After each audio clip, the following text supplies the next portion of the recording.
One thing that I get from a lot of people, they say, I don't need to do the virtual gym to improve my health because I'm fairly healthy.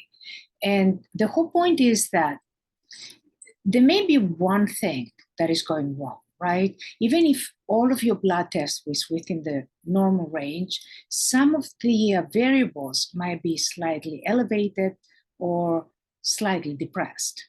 Well, that could eventually evolve into something that is compromising your health.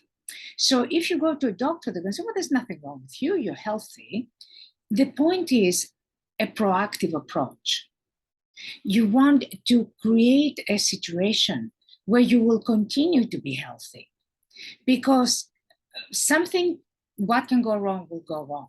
And the doctors are not going to treat you until you have completely fallen apart, in which case they're going to give you medication to treat you.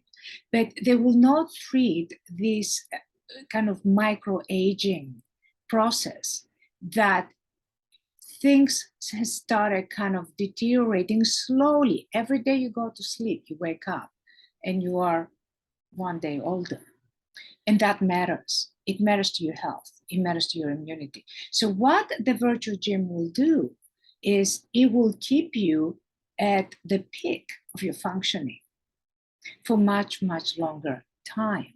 It will enhance your health and your immunity, and it will protect you that anything that could go wrong, like so many viruses now. We have monkeypox, we had coronavirus previously.